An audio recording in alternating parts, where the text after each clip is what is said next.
What is going on, everybody?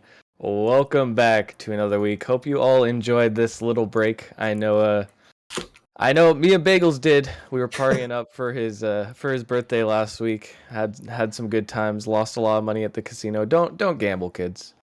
Just as a side note, but we are back now after a whirlwind. And how are you doing, Bagels? How are you feeling today? It's getting awfully hot down by us. Other than that, I'm doing pretty good. We did have a good week, but I think it's time to find out who else had a good week. I think you got some information for us. Indeed, and we have been waiting an extra week for these results. We've got the players of the week from not last week, but the week before. Obviously, a little bit delayed, but we will get through these a little bit quickly as we are running a little bit behind schedule. Heading into the Titan League here, it's no surprise to absolutely anyone, but the player of the week will be Luka, sitting there at 659 score per game, 2.14 goals per game, and 2.71 saves per game. I mean, this man is just consistently a menace. That is a lot of that. That is a lot of points per game. 659. I mean, that's pretty crazy right there. And at the Titan level, even that much more impressive. But like I said, moving on ahead, we will sprint through this. Coming in for our rival, also in a very impressively high score per game, both Titan and rival. Usually the leagues that don't have such high score per game, even for player of the week. But we will have Crippist coming out with an even 647 score per game, 1.6 goals, and 1.1 saves, sitting over there in the rival league. Yeah, I guess not much crit mauled in week number 2 there, but maybe for opposing players, maybe we'll have some unfortunate moments this week. But yeah, I mean, congratulations to Crippist. And with another member of the Fruit Ninjas org making into player of the week, coming in at the Papayas, who my team faced up against and did lose to. They're an excellent team, and this player especially popped off in that week.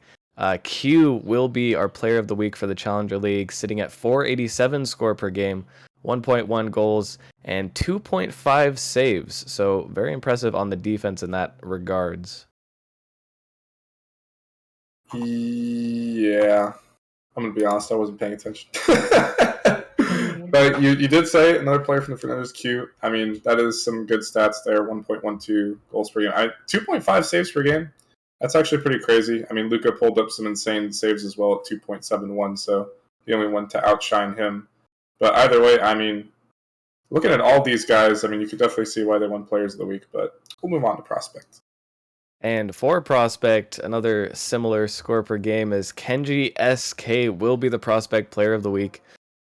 Sitting there at 468 SPM, 1.4 goals per game, and actually he has 1.43 goals per game and also 1.43 saves per game. So this man likes to have parallel statistics, it would seem. That I feel like that's not something you see very often.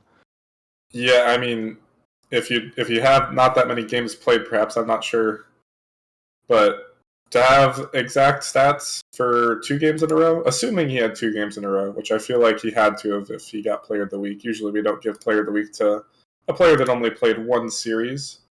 But yeah, that's 1.43, 1.43, Yeah, if I was choosing, you'll have to see it. I might choose Player of the Week just for that interesting little statistic. But heading into our last league, Novice League, they had the lowest score per game, but made up for it with some goals and saves.